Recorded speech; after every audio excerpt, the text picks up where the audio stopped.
Welcome to the Perfectly Sane Show, episode 732. I am Chris, as always, joined by Tony. Greetings from the zone of the occupation, where you have unarmed camouflage soldiers waving at you.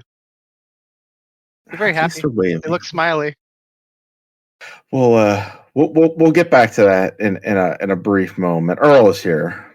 Can I just say, I know that they have the money, but I honestly did not expect Ubisoft to go just wild with the Division viral marketing. It took me a minute there. Yeah, that's the thing. Wow. Yes. I got it. I'm there with you. And Jeff is here as well. You guys been watching South Park?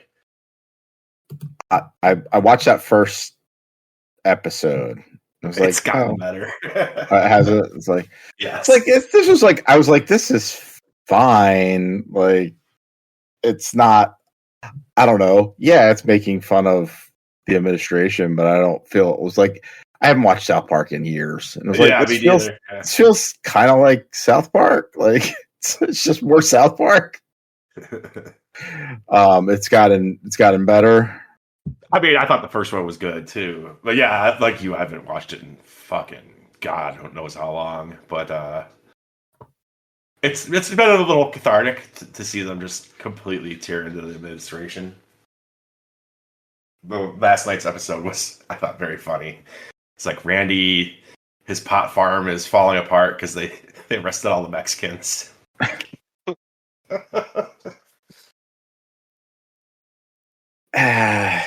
It would be great if, I mean, it's not even subtle satire at this point. Like They're just straight up using it, and they still don't get it. Did you read the story? Did you guys see the stories about the strawberry farmers? No. How, like, apparently more than 50% of the people who pick strawberries are illegal immigrants, and so now it's planting season, and they were planting like 35% of the crop that they normally do because they're not going to be able to harvest it. Strawberries are going to be super expensive this year. Awesome. Yeah, isn't it fantastic with a combination of that and a tariff that everything's just going to get more expensive just because? Because of the Democrats not supporting Donald Trump, right? How could Biden do this? I mean, to kind of roll into it, one of the stories of this week is that PlayStation joining Xbox and Nintendo and increasing the price of their console because what does everybody say? Market circumstances or some nonsense like that. Yeah, they're not actively saying tariffs, but they're market forces, market circumstances, trade wins. It's just tariffs without saying tariffs out loud. I can't believe that anyone was dumb enough to believe that when they put tariffs on things, the businesses wouldn't just eat the cost, that they would always, in every circumstance, pass it on to the consumer. Yeah, you read the replies now, it's like all the conservatives have turned into like socialists. So it's like, these rich fat fucks, they can afford it. Like, they don't have to raise the prices. It's like, dude, when did you become AOC? Right, they can do whatever they want. That's the thing. They don't have to do what you wanted them to do. And what we wanted them to do, we wanted to tax them more. Oh, fuck. It's just stupid. I will say, before we move on, I think the funniest bit in the new South Parks is Randy's addiction to ChatGPT. It's like a running joke through all the... and like he takes everything it says as gospel, and of course, like ChatGPT just tells him everything he says is brilliant. It's fucking, I think, the funniest bit. Like he'll be in the bed. I think it was in the first episode too. He'll be in bed next to his wife, asking, "I just need someone to talk to." He's talking to his phone. Yes, that was in the first episode. Yeah. Yes, they continue that. It's very funny. Anyways, that's amusing. I will also say this as, it was not a great week for AI. I mean, it never really is, but it was not a great week for out of like actual. Because again, it's one of those things where like at some point, practical uses have to come into play, and nobody's really finding any practical everyday uses. But it's so weird how many people just don't trust themselves anymore. I have a coworker who's like, yeah, if I send an email or anything, I run it through ChatGPT just to clean it up and get it tone right. I'm like, I mean, up until like 2 years ago, you didn't trust yourself to write it. You wrote emails. You worked in this organization. What have you been doing for the last several years? Yeah. Has someone else been writing your emails? Like, I was able to fire the intern I hired to write my emails for me because I now have ChatGPT. And I'm like, because it's essentially a fancy Google. I mean, as far as I can tell, I've not seen anything that makes me not think it's just like because you have to put in. Coming from I guess they're doing like SQL and queries and databases. Databases are only as good as the input you put into it. So you can only put in so many parameters that it can spit back out at you. So you're already halfway there. Yeah, and the AIs are only as good as the prompts you give them. Like, because it has to be very specific in how you prompt it. Otherwise, you're going to get garbage back. Yes, and it's only as good as the source material, which Correct. Is not necessarily being vetted by people. There's a reason why one of the things they teach us in school is how to actually do research and how to actually cite your sources. And it's kind of funny because you go back, I don't think Wikipedia is that old, but like at the tail end of my college, I remember them just saying, you can't just like take something from like Google and copy the web link as a source. And now it's just like, yeah, we're straight up just taking this as gospel. And even when you ask them to cite sources, they will make up stuff. It's trying to give you a response because that's how it's a program. It's designed to give you a response no matter what you put in.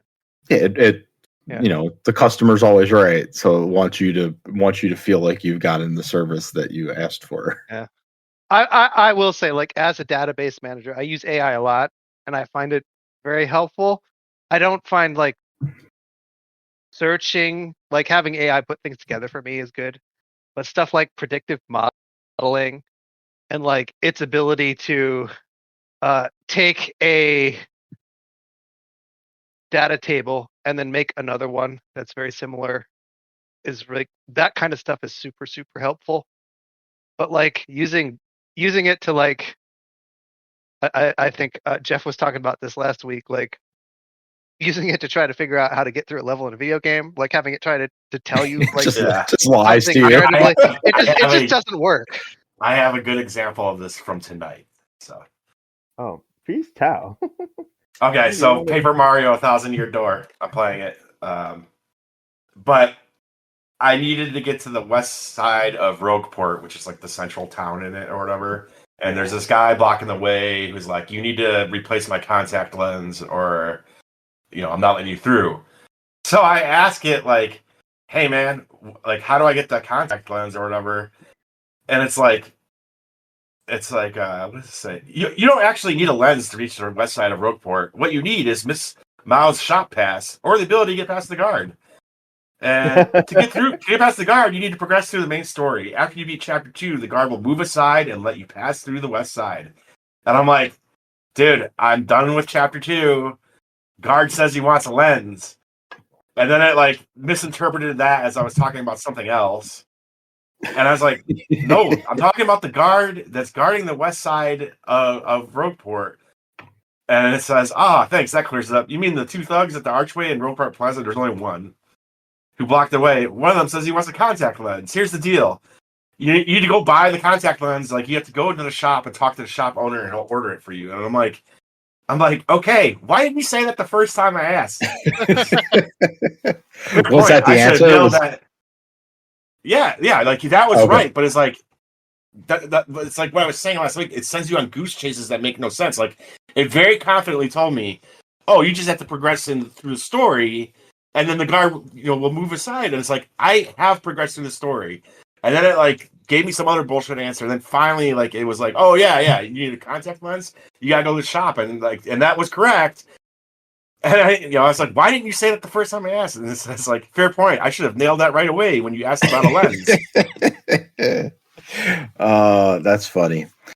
We'll return to what we've been playing real quickly, but Tony, you mentioned your city is under occupation.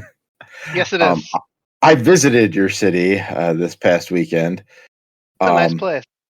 It was. I mean, where I was very nice. Like, I did not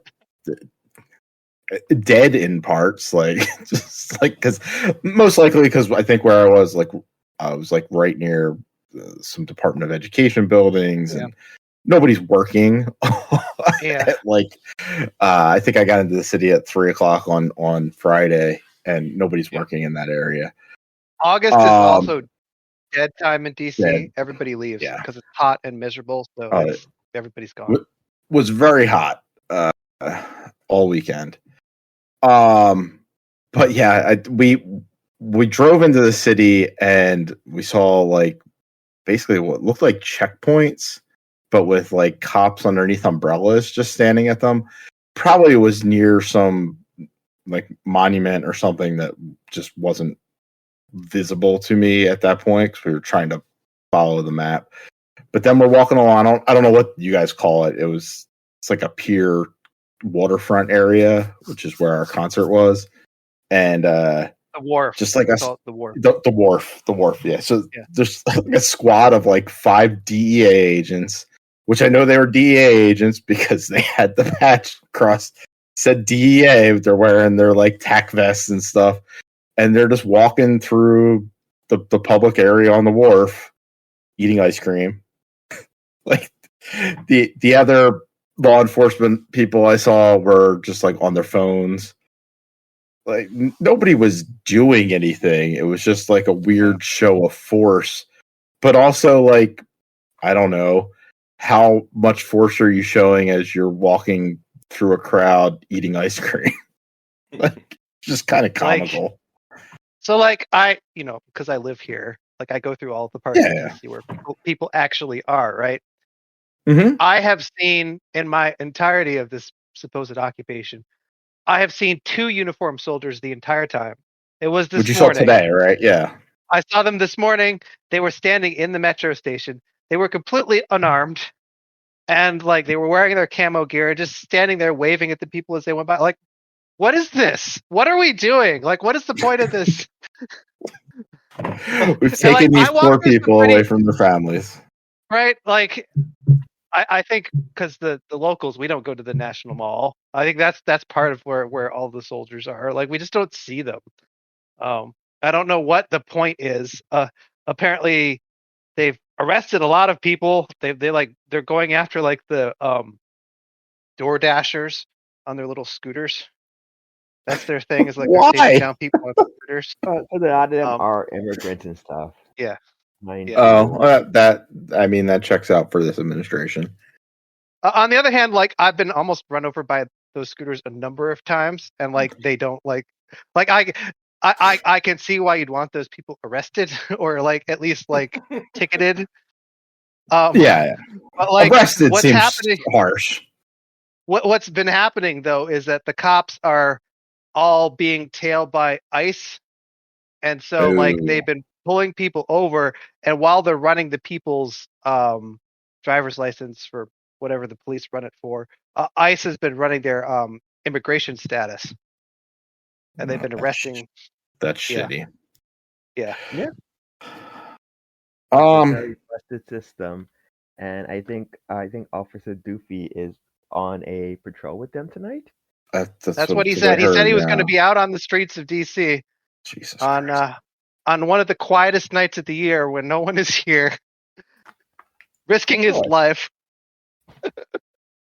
Probably in like an area where no one would be. He's probably like literally like walking out in front of the White House in like the safest area in the entire city.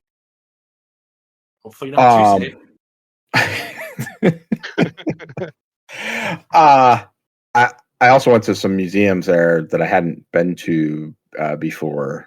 One of which was the National American Indian Museum. And I feel that museum will not be there next year. Yeah? Absolutely not. Not based on like the comments that he has made about how the Smithsonian has to be more happy about America. Mm-hmm. That entire museum is about how America, the U.S. government in particular, has fucked over the American, the Native American people. They're like, there's a whole gallery where they rotate the treaties that we've broken. Basically every fucking treaty we've ever signed with the Native nations has been broken by us. Jesus, like it's That's like one of this my museum's not surviving. Yeah, that's one of my favorite of the Smithsonian museums. Did you eat at the cafe? We did not. We walked through it, but we saw like they have like they literally have native. It's one of the best like of those. Like you're like you normally eat what a museum cafe and they all talk. That food is delicious. It's really good. That's cool. I bought. So if you ever come back to DC and and it's still there. It's still there. Eat at the cafe. Give it a go. I did buy 2 $5 sodas in that cafe for our walk down. Jesus Christ. I was like, what the $10 for these two, a bottle of Sprite and a bottle of Coke. Which, mind you, it was so fucking hot out. We hadn't made it. Yeah. The Air and Space Museum is like the next museum over. We hadn't even made it there on our walk. And the soda was already warm. Wow, glad I spent $10 on these 2 drinks. DC's a wonderful place to live. This is why everyone leaves in August. This place sucks. It's like hell on earth. Yeah, in terms of the heat and the humidity. So it's awful. And went to the Spy Museum. That was neat. Not a Smithsonian museum, but it was really neat. It was one of those. I think I mentioned this last week, or maybe it was a post show. I went there when I went to DC during the after the pandemic, but it was like on one of those bus tours, and so I got to go in like maybe for like half an hour or so. Mostly, I do want to go back. That's one of the things I want to go back for, and I probably should go down soon because I also the Museum of African American History is also really nice, but it's a huge museum. I think I got to like maybe 65% of it before again. I think because I went the day I was leaving, so I was like, "Oh, I have to catch a train at such and such a time." So I'm like, those are the 2 things I want to really go back for and spend some time in. And it seems like it's on a much shorter leash now. So the Spy Museum had a James Bond exhibit. I don't know if that's always there. You had to pay extra for it, which we didn't do because we got into the city late on Friday. So they were the museum that was open the latest. So we spent about 3 hours in that museum and wouldn't have had time to do James Bond anyway. But funniest thing that I've ever heard in a museum, though, there's a display, kind of like on like spies during the Revolutionary War, and these 2 girls walk up, and the one girl looks at the other. She's like looking at like Revolutionary War. She looks at the other girl and is like, how old are spies? It's just like, one, you're in a museum, ma'am. Like, you can find that answer at some point in this museum. They will explain when like the first spycraft took place. But really, like, you didn't think spies were around in the Revolutionary War? Jesus. People are stupid. Yeah. Aw. All right. Gamescom, Earl. Yeah. Gamescom. I don't know if it's still going on. It's still going on. I think tomorrow might be the last day, but I think most of the big things have it's a very interesting show. Because I think I said this on Blue Sky or something. Because Killy had his opening night live thing, which is the 2 hours in. That was actually, I did not care for that. Like, it was a really hot, like, I thought the pre-show was good. So, like, the first half an hour was decent, and then it's an hour and a half of like, oh, this is still going on. But I don't know. It feels like everybody else has just given him the middle finger because it's been a very eventful rest of the week. I mean, this week started off. We got a 45-minute Sakurai direct about Kirby Air Riders.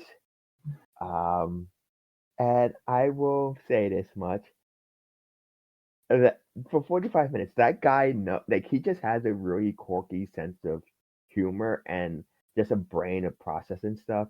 That the 45 minutes I thought really blew by, even though it's basically just like another really fancy kart racer. He did a good job of pacing that out. But then we had opening night live, and there was again some good announcements there. I said it before. I think I said it when the X-Men, the Marvel Cosmic Heroes game was announced. I love this resurgence of 2D beat 'em ups. So we got a He-Man game announced. A He-Man, yeah. Yes, not the biggest He-Man fan in the world, but listen, I will pay me a 2D beat 'em up. Sure, they're fun. There was, I really should know this name. I should pull up this stuff in front of me. There was the Train Tony Hawk S 3D platformer game that looks really cool. I don't know if I saw that one. You'll have to catch that one up for us because I'm not sure I saw that. Okay, so let me see if I can find the name. Tony got a big announcement out of opening night live. Absolutely, I believe. I was shocked that it was on opening night. Europa Universalis As was I. Which was, I mean, it's one of my favorite strategy game series. It has an awkward name, but like it's getting close up there in popularity with Civilization. So it's not like this is some random game that was suddenly like it's people love this franchise. But they'd announced it earlier this year, but normally Paradox takes their time getting their games together. So I was really surprised when they had their trailer come out and announced a November launch date. I'm very excited. The trailer was not awesome. It didn't show a whole lot. There was a lot of like animation lines going around as opposed to like gameplay, but whatever. I'll survive. And that's like a big map game, right? Like you. Yeah, so it starts. I don't even know if they've announced the year that it starts, but it's basically like from like 1400 to 1800, like the history of the world, and it's like the eras of colonization and all that exploration and you control like all this. You control you pick a nation, right? Yeah, and you pick a nation and you make all the decisions for that nation. Guide them through the years. It's pretty cool, especially the scope. I think it kind of gives you a nice little like making your own history of the world. Feels really good to play. So I'm super excited. It's one of my favorite franchises. It's the one that almost had my college roommate kill me because when the original Europa Universalis came out, EU1 came out in 2001, which was my freshman year of college, and I was playing it. It has this awesome soundtrack of music from each era as the game moves on, except at that point you couldn't turn it off. Like, so he was like listening to this like classical music. He's like, "I'm going to kill you." Until a patch came out, and then you could like toggle off the music, so you could still get the same the game sound without having the soundtrack playing super loud. That's amusing. Earl, did you find that other game? Yeah, so it's called Denshin Attack, DENSH Attack. Okay. And this is out, I think. Let's see if this makes sense. It's out next spring, PlayStation 5, Xbox Series S, and Steam. I mean the one I think people were kind of surprised. Well, not Bubsy 4D. I watched that trailer coming from Atari. It's a funny trailer. They know that nobody loves Bubsy. Yeah. Especially I guess Bubsy 3D. Yes. They in fact he screeches when they say there's like a skin that you can put for 3D. He kind of pokes fun at, I mean, that doesn't poke fun at Mario and Sonic, but like there's a Mario and a Sonic reference in it. It I don't know, looks neat enough. if it's cheap, I think that maybe it gets some play. Yeah. I don't know any. Have you guys played Bubsy? I've never played before, so I know Bubsy 3D is a terrible game. I actually have no idea what Bubsy 1 and 2. I assume Bubsy 1 and 2 are 2D platformers, but yeah. I've never played any of them. I just know people talk about Bubsy 3D. Yeah, but 3D is the one that I'm most familiar with, and for the wrong reasons. Yeah, or the right it's reasons. Everybody is like, oh, this is horrible. There's a bunch of Bubsy games, evidently. Oh, there's so the original Bubsy and Claws Encounters of the Third Kind. That was a SNES and Genesis game. Bubsy 2 does not have a punny name. Also for those same systems.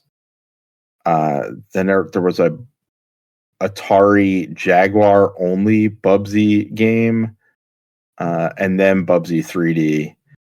Then they made more Bubsy games starting 8 years ago. Bubsy the Woolly Strike Back in 2017. Now, is that a new game or like a remake of a game?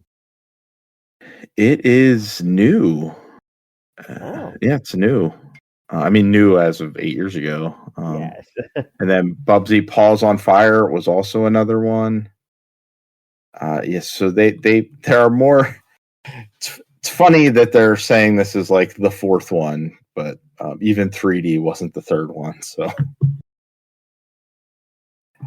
4D, it doesn't make any sense. That one I just assume is like a joke, saying on like Bubsy 3D being the big famous one and it's being the fourth one, and maybe they'll have something with big smile vision or some nonsense like that. But yeah, so I think that was the pre-show. Or at least the big announcements. I'm sure there were some other games in there as well. The main show, I'm not gonna go in order because I don't remember the order of it. I think the big. Oh no, I think the big. It started off with Call of Duty Black Ops 7. 7. Yeah. So, yeah. What was the last? Was the last one 6? Was it actually called 6? I know that sounds so dumb, but is it actually called 6? We had this conversation on the show before where I found out there's 3 different Modern Warfares. So, and because yes, there's two branches of Modern Warfare, and then there was a remake of Modern Warfare, right? That's how it works. Okay. Yes. So this being 7, I'm like, yeah, go for it. Whatever. I don't care. But I think the big thing they showed off, and I think this was during the review as well, is that for the single player campaign, it integrates multiplayer. Apparently, in like the final mission, that becomes like I think it was a PvEVP, is what they said. Okay. Encounter.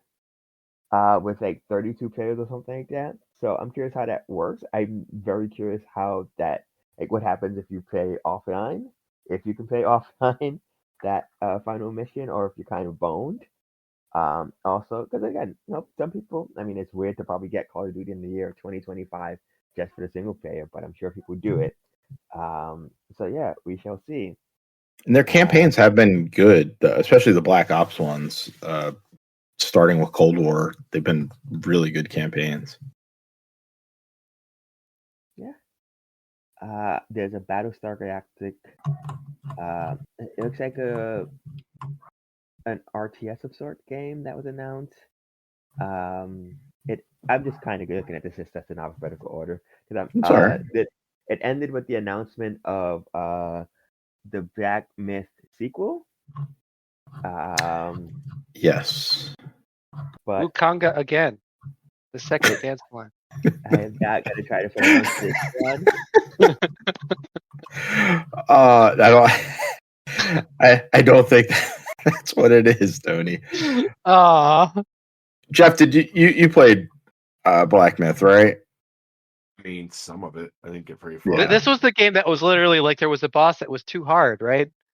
And most people stopped. It's hard, yeah, for sure. Yeah, I can see why Earl's not trying to pronounce that. I will. Zhongqui. Sure. Zhongkui. Yep. Full-on sequel to Black Myth Wukong. Yeah. I've never played it. I mean, what I was gonna say is like I think this game literally just came out last year, and I mean, I don't expect this game. I don't think I had a date. I won't expect this game for some time. I would say 2028 at the earliest, but we'll see. Maybe they surprise me. No, I don't think it'll take them that long to make it.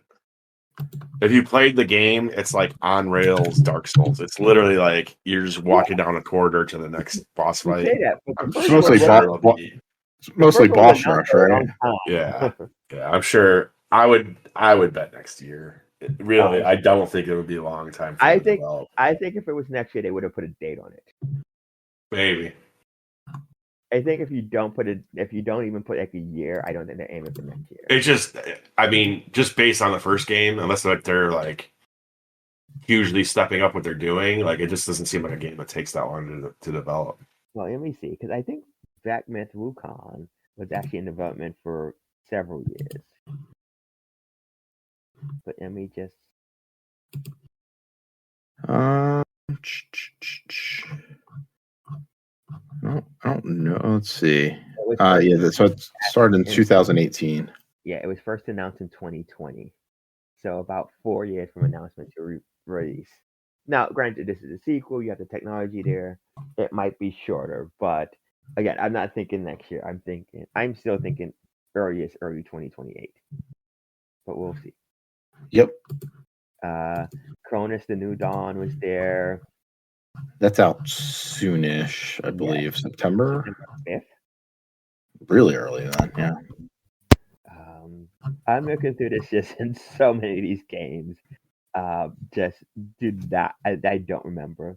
Ghost of the Yotai is out in October, but they announced Ghost of the Yotai Legends, which is the multiplayer very similar to Ghost of Tsushima. That's out next year. I think the original had a multiplayer version as well. Yeah, but I think that was also later on, right? Or did the original? Yeah. No, it was the same thing. It was the same deal. Yeah, so they announced that. We'll get to Hollow Knight in a bit. Indiana Jones and the Great Circle. DLC is out September 4th. Very busy week. Everything is coming out like September 4th. It's crazy. Yeah. It's so weird. I don't know why everything's concentrated in that area. It's not like GTA's out this year. And then they announced that Indiana Jones will be coming to the Switch too sometime next year. John Carpenter's Toxic Commando. So I did not see a trailer for this, but I heard people saying it's giving off like Left 4 Dead vibes. That could be fun. It's weird. I watched the show and so many of these things. It's that thing where like just a lot of stuff happens really quickly, and you're just like, yeah, sure, whatever. What's next? These all kind of the same. I like John Carpenter. It's not the Toxic Avenger, but I'm like, yeah, it could be funny. I just don't remember what it looks like. Oh, we'll get to another game that was announced that is kind of more my speed in a very similar horror genre. I think the big announcement for me, Lego Batman Legacy of the Dark Knight. Looks really cool. It's really cool. It's like Travia Tales, not Telltale. Travia Tales is making an actual like Lego game. And that's nothing against the other Lego games, but like this looks like it's an actual like a specific campaign focused just on Batman and Batman universe. The big hook gimmick here seems to be that it merges elements from various movies. We get the Elfman theme. There's just Joker.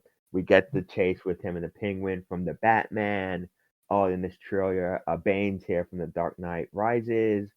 So you get a bunch of that stuff mixed in. So I'm kind of curious to see what they actually end up making. Because again, Batman has, at this point, almost 40 years of history, and more than that if you want to count Adam West one. So I'm kind of curious to see what they cobble together and how they make that work. But yeah, it's also nice to see them kind of trying something different with the Lego games. I think for them too, one of the big things was this is them doing. I think they added a difficulty level so that Lego games tend to be relatively easy and approachable, which is great. But I guess if people want a challenge or kind of fill that void that Arkham series has been missing for the past 10 years, there's that. I was like, I heard people say that they're adding difficulty levels, and I'm like, how do they make that work? Because like Lego games are, they're not very hard. Mechanically deep. But I guess if you're modeling if you kind of have like an Arkham style counter attack system, you might be able to do something neat there. Yeah. And it does look like they're going for that. So I'm curious to see, what ultimately comes of this. So we shall see. But exciting news. And then, it's actually nice when the game's announced in a playable because there is some gameplay footage of the.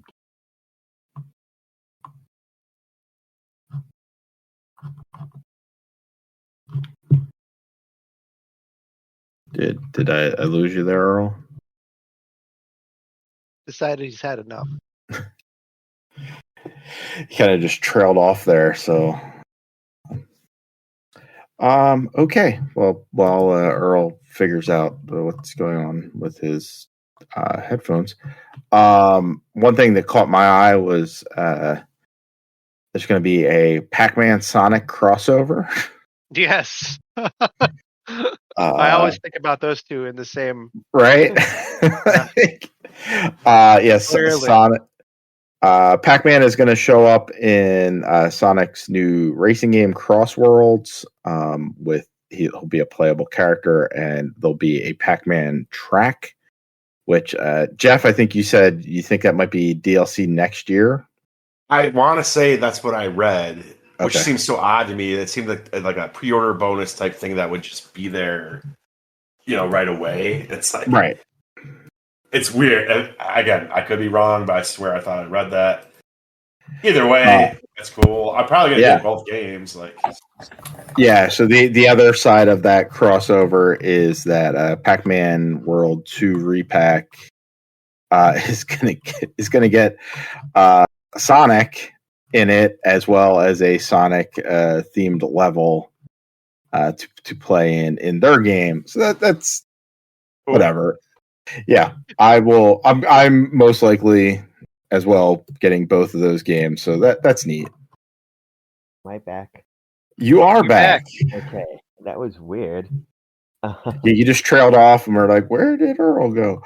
Yeah, I could hear you folks, and it was, but but yes, the Sonic and Pac-Man stuff. It's kind of nifty. I mean, I don't know if anybody asked for Pac-Man and Sonic costume, but it's cool. It wasn't even the only crossover that was announced that no one asked for. Oh, there was also Monster Hunter Wilds and Final Fantasy 14. I think you were talking about the because there was also Persona and Overwatch. Wow, what is going on? What? I don't understand some of these. That was the thing that was announced today, right? I didn't catch that, but it sounds believable with the nonsense that's going on. Tony, is it Monster Hunter showing up in Final Fantasy 14, or is Final Fantasy 14 showing up in Monster Hunter? They had a crossover earlier this year with I think it was Street Fighter. Oh, that makes no sense. So they've. I mean, so I watched one of my kids play through the crossover in Monster Hunter Worlds earlier this week. They did a crossover with The Witcher 3. So they're always like pulling out random ones. It's very, very odd. Although that one kind of makes more sense because it's two games about fighting monsters. Yeah. The Street Fighter one makes sense because they're both Capcom. Sure. They've done like costumes like Resident Evil and stuff, but yeah. Final Fantasy 14, like I guess both fantastical with costumes, but it seems such a weird combination. Very, very different franchises. aimed at very, very different people. I don't understand the audience that you're going to attract, but sure. Some very strange people will really enjoy this. Anything else catch your guys' eyes at this? I was watching. I think I was watching the Kind of Funny reacts to it, and I think one of my favorite reactions was there was a trailer for World of Tanks earlier in the show, and then they announced is it Heat from the World of Tanks or something like that, or Heat World of Tanks or something like that. It's World of Tanks Heat. It's okay. I as I understand it, it's like an upgraded version of the game. Like it's not like an entirely new thing, but they're like transitioning to World of Tanks Heat. Like it's the next iteration. It's the next iteration. Got it. Yeah. Okay, sure. And then I think I liked World of Tanks. I played it for a little while. It was quite fun, and it's free to play, so that's always a benefit. Okay. We will get to I guess not the finale in a second, but the two things I wanted to point out because this is the Killies, or the junior Killies. Well, no, this is the third string Killies, really, I guess. But like Hollywood's come knocking, so he's answering the call. So we did get a trailer for Fallout Season 2, which actually is really cool. They give a date or no? It's probably next year. It's December. Okay. I forget the exact date, but it's in December. And they had some of the cast out there. It's a very awkward scene because you could clearly tell when people are just like, "I'm here for a paycheck. Let's get this over with." Right. And then I think this is also where they announced the Sekiro Die Twice anime Netflix show, right? Yeah. Interesting. I like what Sekiro, like the visual style of it, so I might watch a show based on that. Yeah, it looks cool. I mean, I have no frame reference of the game, but the actual trailer looks really nice. And I think then the not big announcement because it was at the end of the Game Award, the Summer Game Fest, was we got to see not extended, it was very short, a new look at Resident Evil Requiem. To get some, like, they already started the game, I guess. I mean, I think 7 and Village both do fantastic, and I think this continues the streak of that. So I'm curious to see more of the game. Yeah. And that comes out in February? I believe. Yeah. Yeah. Cool. And then, the show continued on after that, after opening night. Earl, you alluded to, I don't know if this was revealed on opening night or not, but Jeff, you also told me about this, a new Halloween video game. Yeah. It's by the guys that made, Friday the 13th. And they also did Texas Chainsaw, right?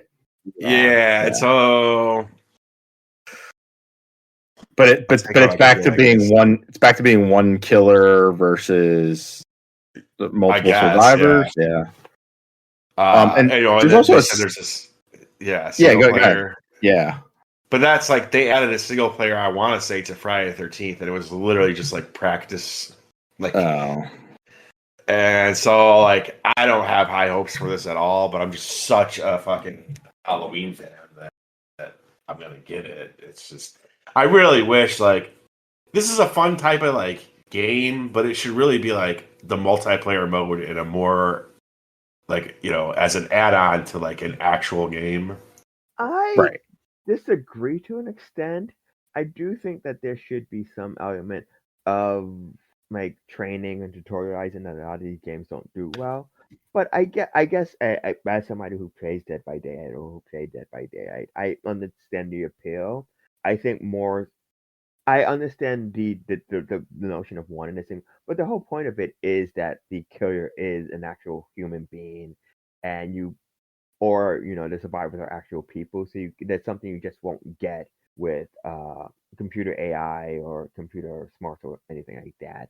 That works. But it's the problem with any multiplayer game is that your fun and enjoyability is always dependent on the other people playing with you, and that can also be a detriment because if you yes, like Texas Chainsaw Massacre, I thought I kind of enjoyed, but if you like you learn the levels in the game, and if you don't know, there are people who like with it you'll turn around, the game's over before you even get a chance to like what's happening. And I wish there was more opportunities. Like they do a tutorial, but I wish there's more opportunities for you to actually go through and see how an actual game would play without people running around constantly. Righto. I'm interested in this one. I will probably give it a go, especially if the two of you are playing it. So yeah, my beef with this more so, which is weirder, is Friday the 13th. Jason goes through many iterations. Jason evolves from 2 onwards. Like 2 and 3 are very similar people, but 3 is when he gets the mask. I guess 3 and 4 are very similar. 5's a whole different person. 6 is when he becomes a zombie. 7, 8, stuff like that. Texas Chainsaw Massacre had a bunch of other people. Halloween is just Michael, and Michael Myers is pretty much Michael Myers in every iteration. where's the variety? Same mask for the most part. Where's the garage jumpsuit for the most part? He's almost always human. I don't think there's anything. I think 6 kind of does the whole, but he's still human. So there's that as well. So yeah, I'm trying to figure out where do you get the variety from? Where do you get like the different versions of Jason? The maps. I think you do different maps. But even then, like he's so centered around his house or like that neighborhood. Sure. California. He went to California one time. Oh, that's true. He does. Yeah, and right. H2O. Yeah. Yeah. There's that. There's the school. Maybe that. There's the hospital. Hospital in 2. Yeah. The houses in. Yeah, I think there's enough there for settings. And as for like, they could put this in for the nerds. Like his mask is different in every movie. Like it is. Again, it's not like. Yeah, like the one cool thing about Friday the 13th, the game, was like they really went into the variations of Jason. And I think he had like different powers, like depending on which one you were playing as. So I don't know how they could do that here, but I don't know. Again, I just like this is going to be the one. Fun. It's going to be the one time where I'm lobbying for Rob Zombie, Rob Zombie's version. Homeless guy with no mask. Yeah, looking like Rob Zombie. That's fair. That is fair. In addition, and your survivors can change too. That's where you could have, I guess, good variety too. I guess Friday the 13th is the same thing, because I was about to say there's not a ton of actual repeating survivors. I think Rory and Loomis, but I would assume Loomis would be like a Tommy Jarvis character, and that you can't play as him. He shows up near the end of season 5 long enough. Again, canonically, that would make the most sense for him. I guess. Yeah. Again, they won't look anything like these people, but Danielle Harris's character from 4 and 5. Danielle Harris's character from the Rob Zombie movies. Yeah. Yeah. Ooh, they should. We should play as baby Jason, baby Michael in the clown mask. And, that would be fun. Yes. What else did we have this week? Mortal Kombat Legacy Collection announced that they're going to include Mythology, Sub-Zero, and Special Forces, which I'm happy for. I'm happy that these are not good games. These are not great games. But like sometimes you also, if you're all about game preservation, you gotta take the good and bad. And it kind of just proves that this is a comprehensive collection from the beginning until I think it's like 2003 or so, where it cuts off. Like almost every game that was released for Mortal Kombat in that time period is being included here. Yeah, it looks really cool. It looks cool. They have interviews. I think Digital Tips does such great work with these things. We had Mega Victory Bell. is coming to Pokemon Legends ZA. Also, I think this was the week they announced that Legends ZA is going to have like a 4-player battle royale type mode for multiplayer as well. So there's that. We got the date for the Xbox Rogue Ally X. I believe it is October 16th. Yes. Yes. No price yet, though. Unofficially, yes. Unofficially, there's no prices officially, I should say. Unofficially, I think some sites had put it up for pre-order and had said I think the cheaper model was like $550, the more expensive one's $800. But I think Microsoft, like everybody else, doesn't want to put a price on it because of economic uncertainty in the marketplace. Let's go with that. Yep. So, yes, we all know what that means, but we gotta play the game. We gotta play. Do we need to be circumspect on the podcast? I'm just wondering. No. Say what you want, Tony. You might hit our words with some tariffs. We owe 35% more on this podcast. Oh, well. 35% of zero. I don't know. Keep going up. I mean, he'll probably come up with some way that actually is a integer larger than zero. But I don't know, Jeff. What the fuck? What indeed, Jeffrey? What indeed? Okay, I'm trying to look through anything else before we get to.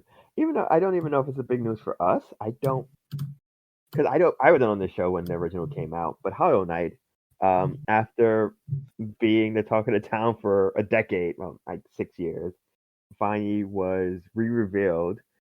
I don't even want to say that because it was at the Xbox showcase. It was at the opening night live, but it was re-revealed officially this morning, and it got a release date, which is 2 weeks from as of this recording, September 4th. Of course. Yeah. Why not? Everything else is that day. Might as well. It's on Game Pass too, so you don't have to buy it. It's true. I'm probably not going to play it. I did not enjoy the first one, but I mean, you might as well try it on Game Pass. Aggressive choice is nice with some sort of filling. Jeff, did you play any of Hollow Knight 1? Yeah, about 30 hours.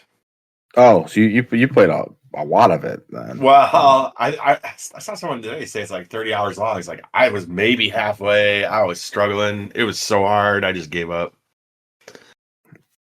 So yeah, I did not. I beat a couple bosses and was like, I don't think this is for me. Yeah, it's it's a genre I like, but it's just like it's so. I just found it to be so difficult with the bosses, and so like this new one, I'll probably play it at some point, but I don't think I'm going to buy it like right away.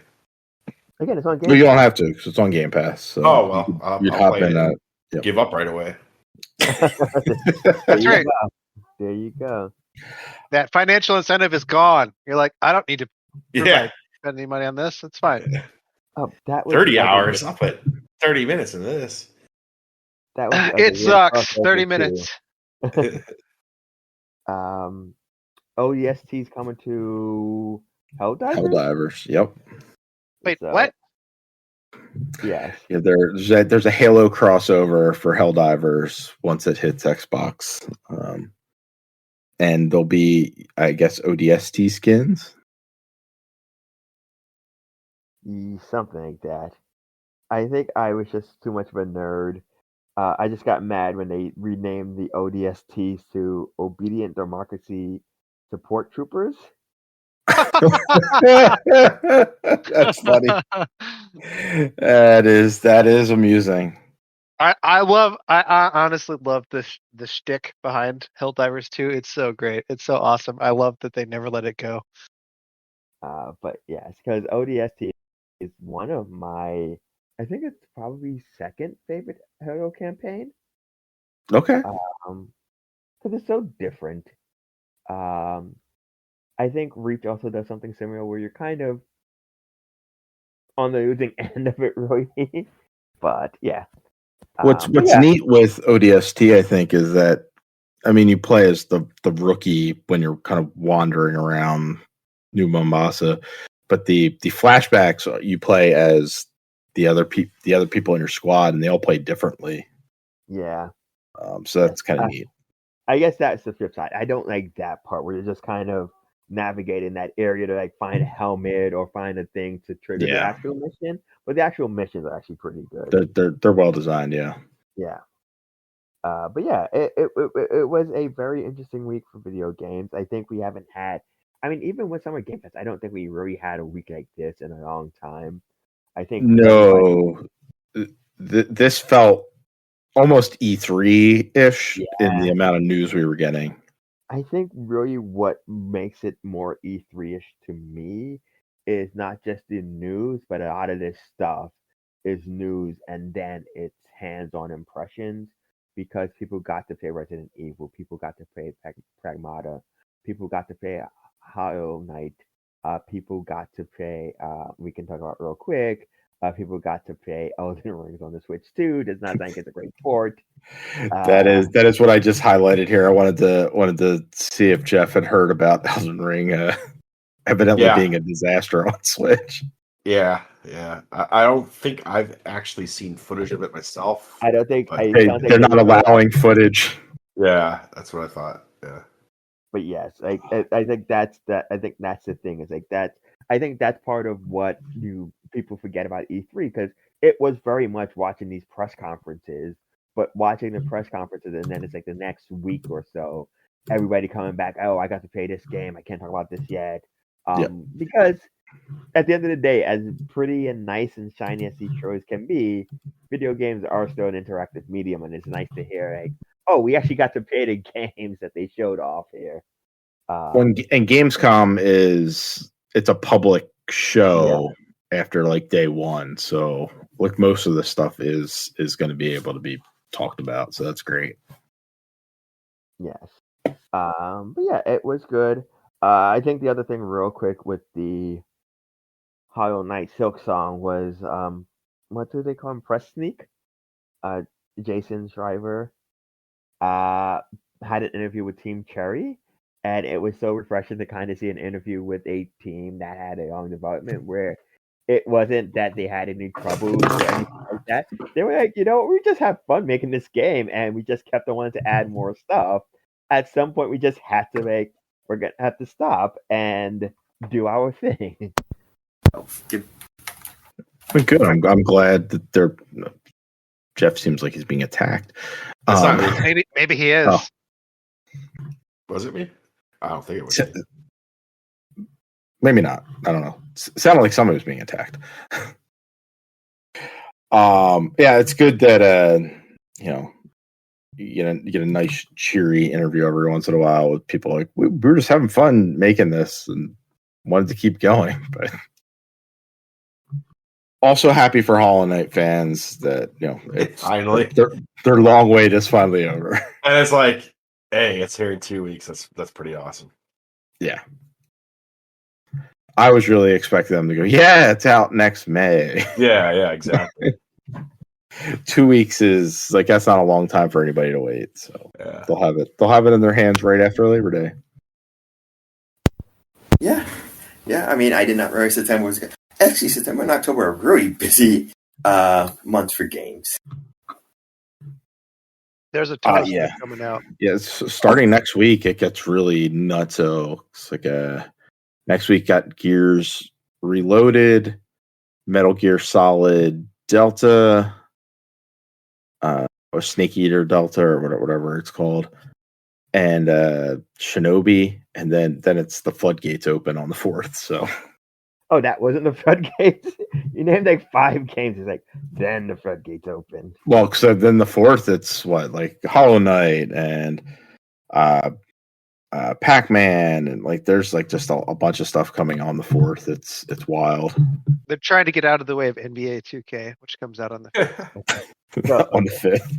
So the 4th and 5th, it tells us Hollow Knight Silk Song, the Indiana Jones expansion pack, Order of Giants, Star Wars Outlaws on the Switch 2, Cronus the New Dawn. Did not realize that was out so soon. Demon X Machina, that's out. Everybody's Golf Hot Shots is out that day. I have that pre-ordered. Baby. I didn't realize Baby Steps was coming out next month. I don't remember the last time I saw that game. What game? Baby Steps. That PlayStation game where like the walking and you walk. It's like the physics-based walking game. Right. Yeah, did not realize that was out next month. I mean, again, IGN says I'm assuming this stuff is updated. I mean, it has to be. It has Hollow Knight, and that was only announced this morning. The new adventure game, which is I know that adventure as in the series from the Atari 2600. Atari is releasing a new game in that on the 4th. It's called Adventure of Samsara. Borderlands is out in like 3 weeks. Mm-hmm. Yep. And for Chris, Garfield Kart Racing 2, All You Can Drift.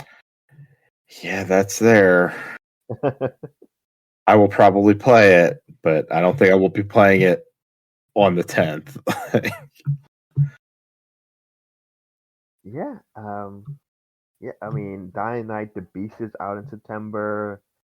Ergo Voyagers, Silent Hill F, Mm-hmm. Sonic Racing Crossworlds, EA Sports FC, Pac-Man World 2 Re-Pac, Final Fantasy Tactics, The Alvic Chronicles, Lego Party, Mortal Kombat Legacy Collection, Nicktoons and the Dice of Destiny. This is all of September, not just September 4th.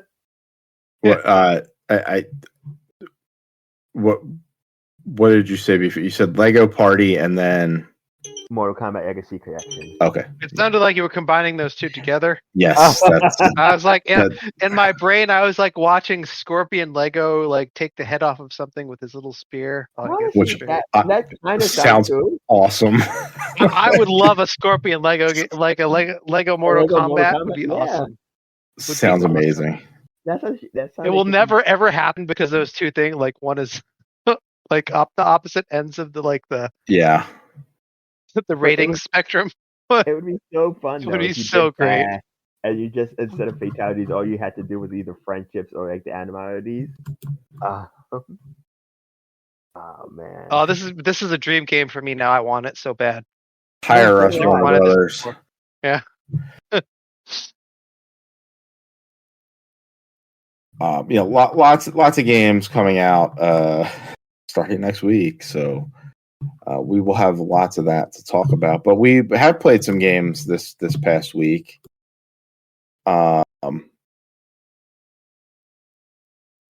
Jeff, you picked up. You're like, evidently, I bought Ninja Gaiden last night.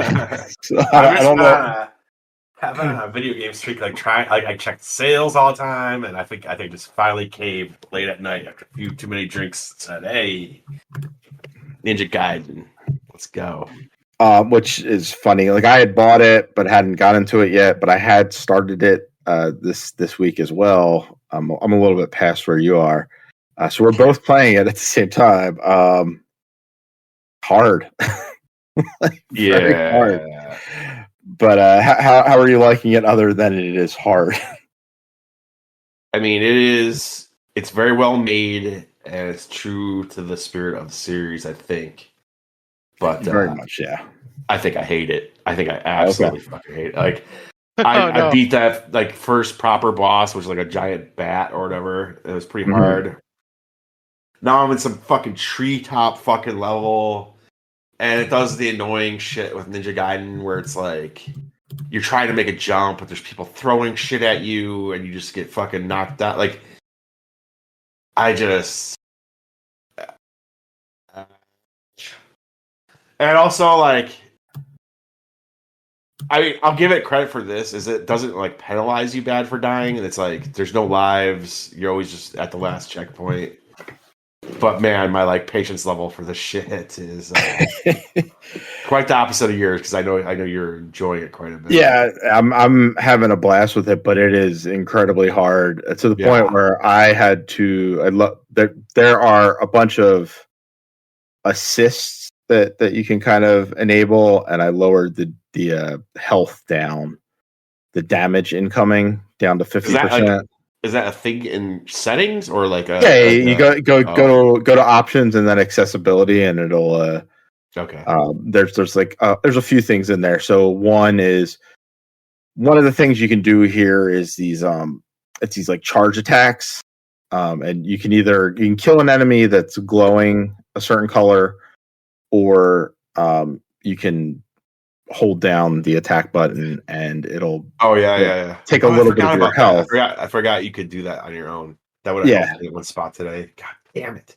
Yeah, so but if you do that, it like take some health off. That's fine. You sometimes need it because yes. But the problem with it is like if you leave it as the regular setting is, you have to use it pretty quickly. Not that there aren't always enemies charging you, so you're going to use it anyway.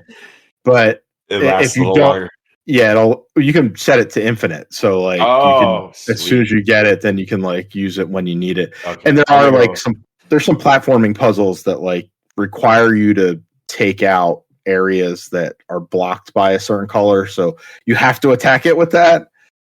So having it at a longer time limit on it makes it nice. So I flipped that, and then I flipped the difficulty. There's no difficulty, but I flipped the incoming damage down to 50%. And even there, like I'm still getting my ass kicked by bosses. Like, and I'll have to tinker. I thought you were talking like as you were playing through the game, you were getting like things that you could attach that would. Oh no, yeah. So there's the Murmasa stuff. So there's a store that you go to. You get these scarabs, and they're the currency in the game, and you can buy. That's right. I don't know what they're called, talismans or whatever. Yeah. That you can attach to your weapons. And there are there's buffs and debuffs as well. So the buffs will if your health is below 75%, you'll do 100% more damage. But there's also ones where there's like a debuff where it's like, all right, so there are no health orbs. Yeah, like there's no health orbs, but your rank at the end, it grades you at the end of each level. So it's like, your rank will go up +1. You'll start at +1 instead of wherever, but you won't have health pickups. You'll only get it at the checkpoints. It's like you can make it harder, you can make it a little bit easier, but then there are straight up accessibility settings where like you can drop it all the way down to 0% if you want. You'll still die, not from getting attacked, but you'll die just because the platforming actually gets hard as well. Hard pretty quick. Yeah, and it gets more there was one yesterday where I was just like, I wanted to throw my Steam Deck across the room. It was like, I can't fucking do this. It's like, have my skills diminished? And I finally hit it, and it was like, yeah, I got it. But am I getting too old for this? I don't know.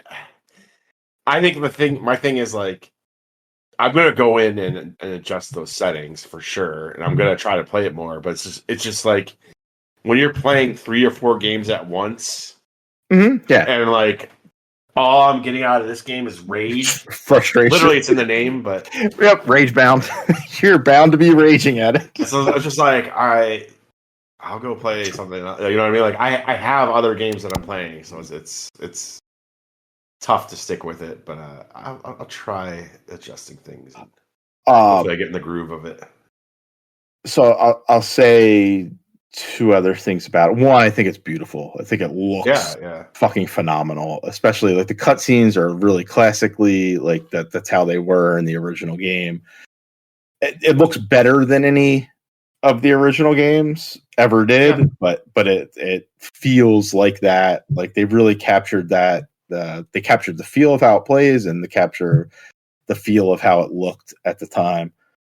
And the other thing I'll say is The Messenger is a better Ninja Gaiden game than probably any of them ever were. So yeah, I think it's just where I'm at as that game's also very hard platforming wise and some tough bosses, but I think it's more fair as well. Yeah, it wasn't I think it was a good improvement on the formula, and it did not feel. This feels like throwbacky, where it's like, man, we are trying to rub your face in it, and then also forgot what I was gonna say. So I think the platform itself is tricky. You have this move where you can bounce off of projectiles. Yes, hard to time. Yeah, you will get get used the to feel it. on it, but yeah, it is. It's tough at first. Easy Like at first, yeah.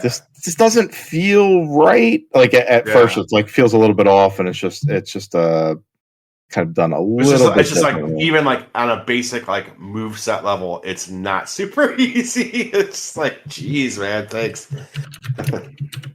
My understanding is that the people who made Ragebound, yes, so the people that made Ragebound are the people that also made Blasphemous and Blasphemous 2, which are notoriously very hard, like side-scrolling action games. So those are brutally hard as well. So I understand where the difficulty is coming from, and it matches. Like those original games can be really frustrating because they were difficult in this way. It's like, and I can have appreciation for them, but they're old. Like that's how games were then. Yeah, like you know what I mean. It's like you could make it this a little bit different. That's like the Messenger modernized it pretty perfectly. You know, such a good way. The Messenger's so good. I'm not saying this game's bad. It's just again, I'm playing a bunch of different games, and this one's just pissing me off every time I play it. So it's doing what it's in its title. Yeah.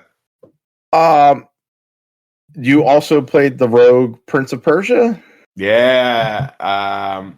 Just a very little bit of it, but two things stuck out to me.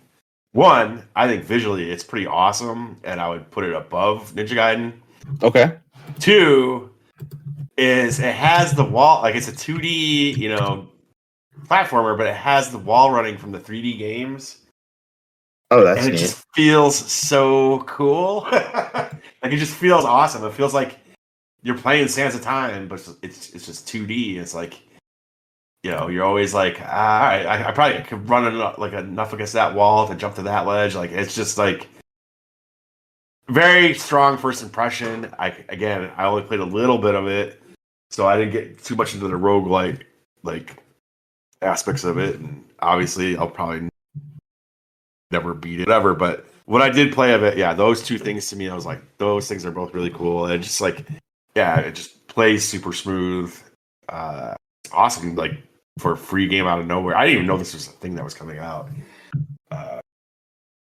Pretty cool. That's awesome. I'm gonna give it a go at some point. The roguelike nature of it, it's not something I'm super hyped about, but I don't think I really ran it. Like I think I was playing for like a good half hour at least, and maybe I died and was like, I need to go to bed.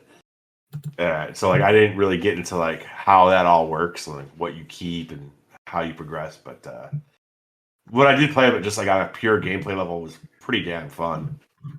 Cool. Earl, you play anything this week? Yes. One of the things we did not talk about in the news because of this was that the Rogue Prince of Persia game got dropped last night or yesterday on systems, and one of the systems that came on was Game Pass. I'm like, oh, let me get this a whirl and fire it up. So I did my first run. It is. I'm enjoying the game. It's just very weird coming off of Lost Crown. Is that yes? Yeah. Which is a Metroidvania type. Yes. And it's a single player, like it's not roguelike. This is single player too. But what I meant was more like it's linear, like it's not roguelike in nature. Yes. So this one again, I think I think the thing that kind of makes Prince of Persia is traversal and using the environment, especially in 2D games. And I think this does a decent job of being, like you can wall run to a degree. You can hop on pillars. A lot of the combat focuses on you being able to dodge enemies' attacks and sneak up behind them. Like roguelike. I mean, I've only done one run so far, or got I got the first boss, and the boss kicks your ass, and this is when you're introduced to like, oh, you die, and apparently, I don't know. I don't think this is a thing in the older game, or maybe it was, but like it's not the same prince. But this prince, the Prince of Persia, is always apparently he has like a time thing. That's how they expand the rogue like elements. Is that he's Mhm. able to kind of go back in time a certain amount of time himself. And then this character exists in this little like the in between world that he goes back into, and that's the person who kind of tells you about it, and that's where you go and upgrade your character and your specs and stuff like that. So far, combat seems pretty straightforward. You have a normal attack. You can pick up range attacks and specials. The range attacks or like the item attacks have a meter. The meter gets refilled when you use your normal attacks. Like I said, you have a dodge, you have a climb button, you have a kick button which you can use because certain enemies have shields which won't be broken with normal damage. So you either have to kick like a rock into them, or fire off an arrow or some type of projectile to break their shields. Then you attack them. You collect gold. You use the gold to buy stuff in shop. You collect souls, or I forget what they're actually called, and you take them to certain portals on the stages to claim them. And because when you die, you use most of them. You can upgrade it. I think I upgraded it now where I keep 300 when I die off the bat and stuff like that. But yeah, I think the game is nice. It has the styles, the hand drawn styles are really nicely animated.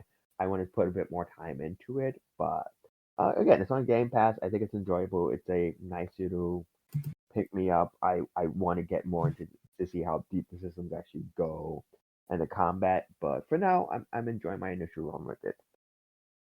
Okay, that's so you and Jeff both playing that. So I plan on hopping into it at some point too. Anything else you played, Earl? I think I talked about me Night of Hollywood last week. Yep. And yeah, and then I think I've been playing more of Is the Seat Taken, which again is just such a super cute and charming puzzle game, and I feel like it's just gonna be one of those games that I sing the praises of often. Just how much I enjoy it. So yeah, those have been the big ones. Cool. Tony, what have you been playing this week? Oh, I've been playing your favorite game of all time, which is called Nine Kings. No. Jesus.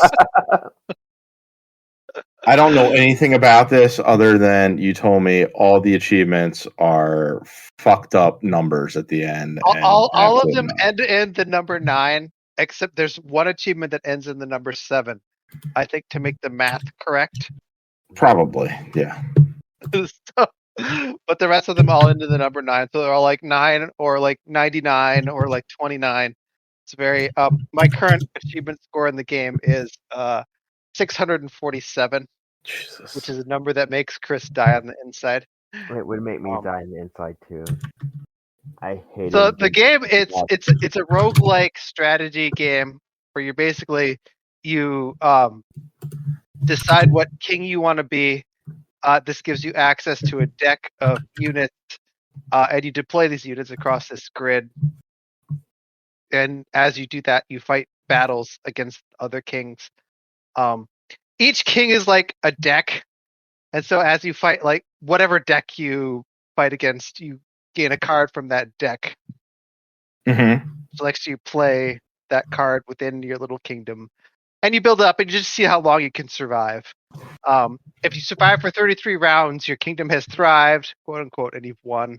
But you can let it go on until your kingdom actually gets overwhelmed, because as the longer you play, the stronger the enemies get, and eventually they overwhelm you. I am enjoying it. It's like the game is clearly not finished. It's in early access, so like they've like added kings in the like 5 days I've been playing it. Like, and they've changed how a bunch of the mechanics work. So like they're still working out the game. I don't think I've ever played a game that has been kind of like this sort of nebulous state where like it was like every time you like leveled up your because as you finish runs you like get experience, and that lets you get like perks on your additional runs. They've already changed the perk system a couple of times in the 5 days that I've been playing the game. So like they're still like working on it. It's very, very odd. It's a very work in progress type game. It's in a state where you could play it and like have fun and enjoy it. Like it's in a like complete enough state to do that. It's weird how unfinished it is. Right. And the fact that they have like the full achievement list set out already. I think some of them don't work yet. No, that would drive me even more nuts. There's one where like if you deploy your because the basic premise of the game is they attack you and they're trying to get to your like castle. Mm-hmm. And you have to deploy. The first thing you do when you go on a run is deploy your castle somewhere in the grid. There's an achievement for putting the castle in the middle front of the grid. And I've done that and it just doesn't work. So you could get to the entire thing. I could get every achievement in the game, but I'd still fall like 9 short of like having an even number. So, yeah. So I was just looking at it like I'd have to play. If I played the game, I'd have to get 10 achievements to even everything out. Yes. And then like without accidentally getting the one that is 7. Because if you get that ruins everything. That so I see it. The description of that one is called crossbore. It said have a ballista mount a bore. So like that feels very specific in what you would have to do. I haven't played the game, so I don't know, but you could do it accidentally because all you need to do is deploy the bore next to the ballista. Oh no! And whatever unit is next to the bore will ride on the bore. That's all it takes. Yeah. Well, I mean, it sounds neat. It is a neat idea, but like if you care about having an even number in your achievements column, don't play it. That sounds like I know it's on Game Pass, so it's like that's where it's free. Like when it's finished, I think I almost guarantee that getting 1,000 achievement points in the game will be easy. Getting up to like wherever I am right now, 647 has not been hard. And it's one of those games like you can kind of play while you're doing other stuff. It doesn't require your full attention. Yep. But quite enjoyable. I like it. There's a demo, I guess, up on Steam. So yeah, maybe I'll try it there. Less risk there.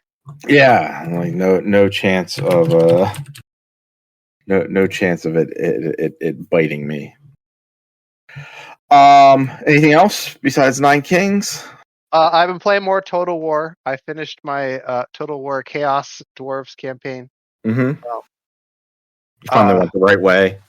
I did. I went the right direction. I eliminated. Actually, the end of the campaign was so anticlimactic because you have to eliminate these 2 factions, and they got eliminated by people who weren't me.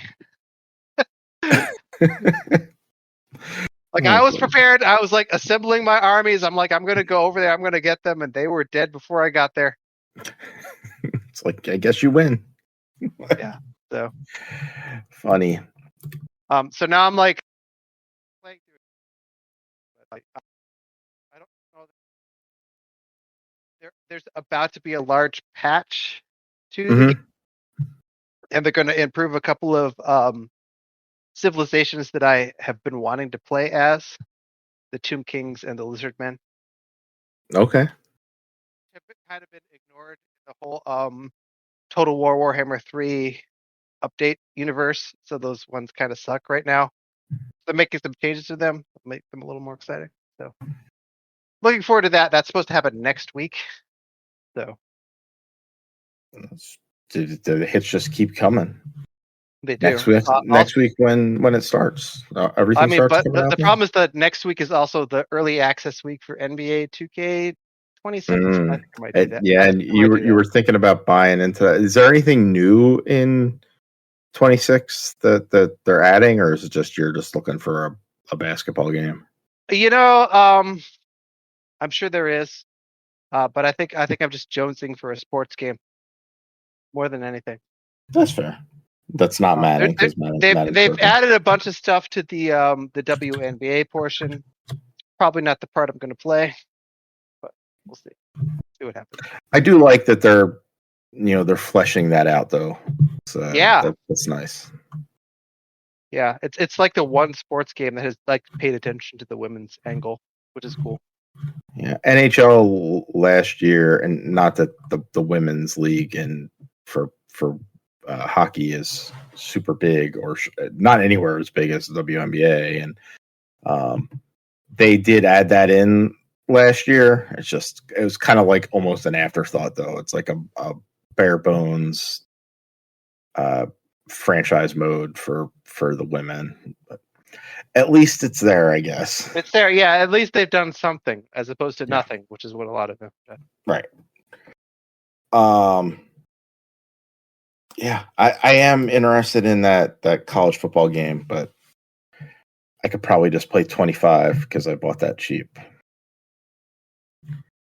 I did play a sports game this past week. Oh yeah.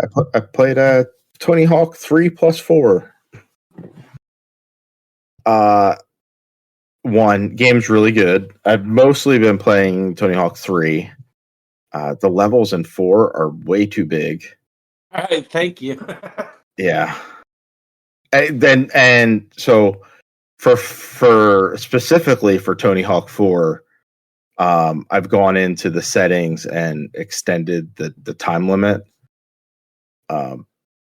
So instead of it being 2 minutes, I set it to 5, which at least gives you a little bit more time to do it. But they're tough.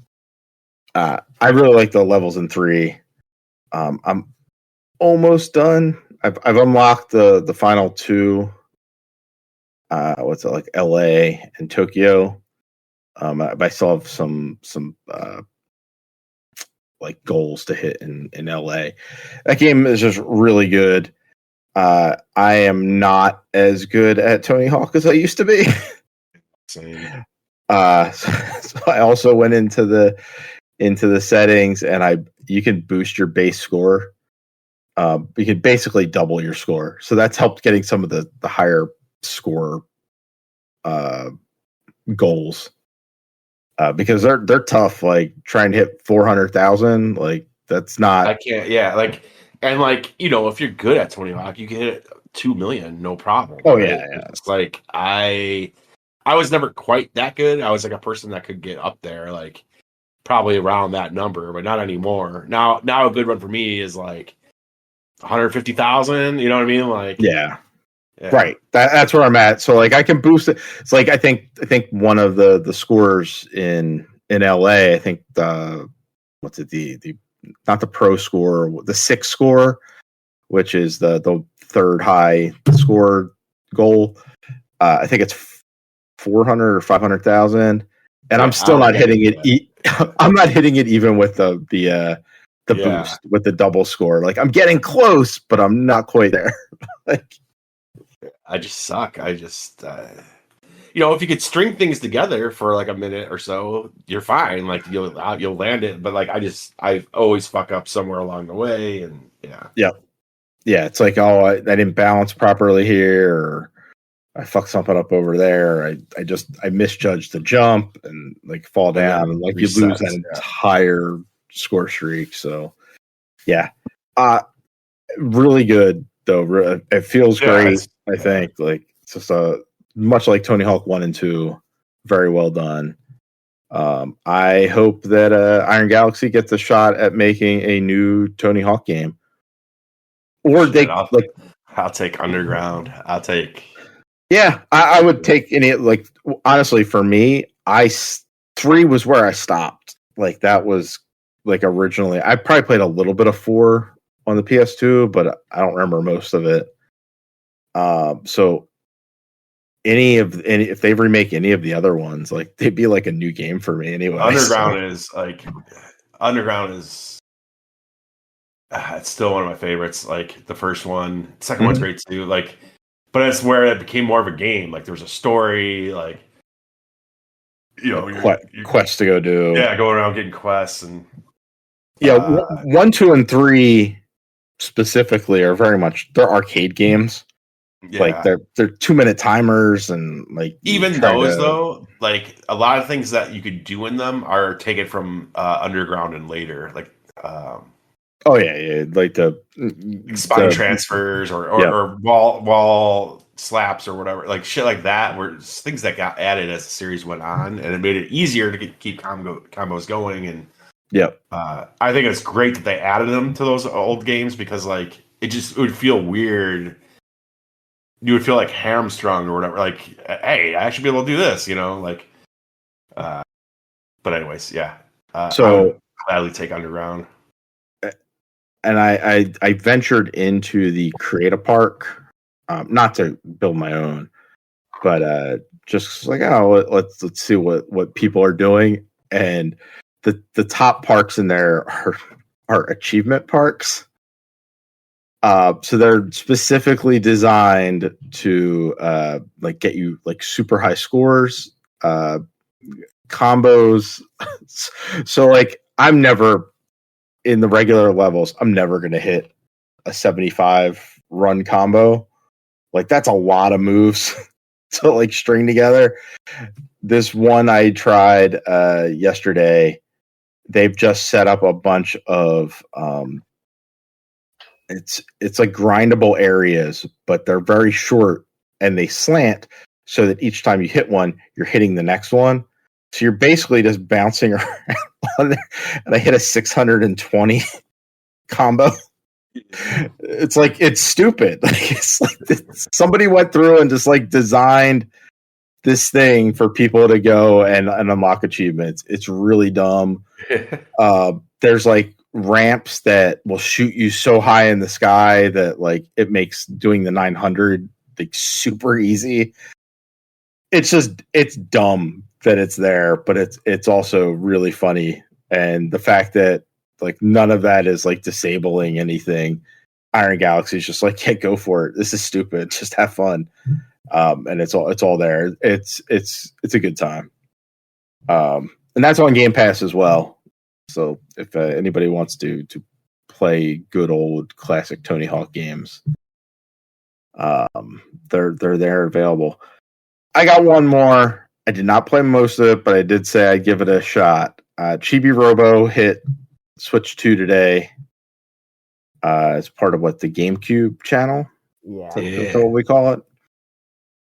I played about a half hour, so I played I played through the tutorial, which was weird. There was a weird like intro to that game. Lots of dialogue that I wasn't expecting either. It's story heavy. Oh, is it? Okay. Yeah. So I got through that, and which they kind of like, here's how you maneuver and go get the flower and give the flower to the girl. But then after that, you're just kind of like cleaning up the house, like walking around, picking up trash and stuff. And that was neat. It's not a platformer, I guess, because you can't jump, or at least not. I can't jump yet.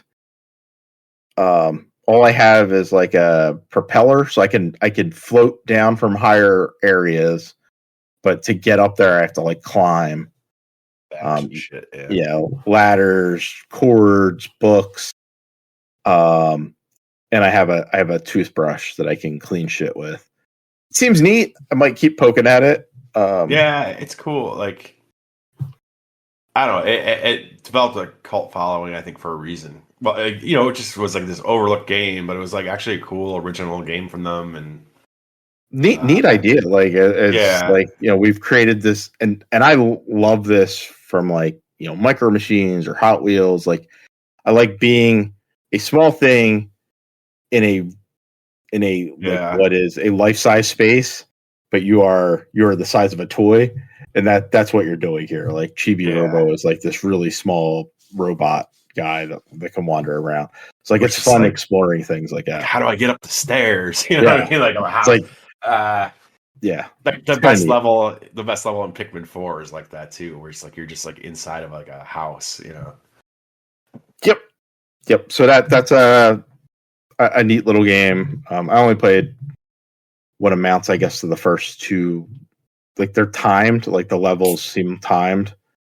So it's like, oh, you have 5 minutes or whatever, and then once your 5 minutes is up, it brings you back to your little pod area, and it this is how many happy points you got or whatever. So I only did the first 2 of those, but it seemed neat, and I might continue to poke at it, see what that game's all about. See if I want to see if I can get outside. Although they did say if I throw or break something, then the wife, who already did not look happy that Chibi-Robo had been purchased, she will be angry with you. So I think you do get outside a little bit, like in the yard.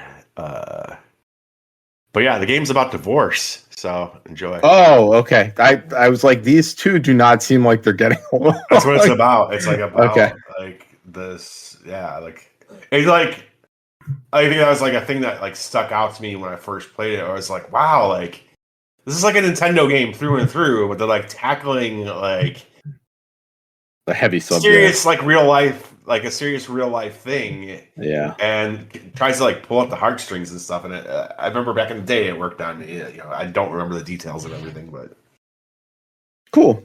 Then that actually there's a little bit more to like dig into here than what I'm seeing up on the surface level.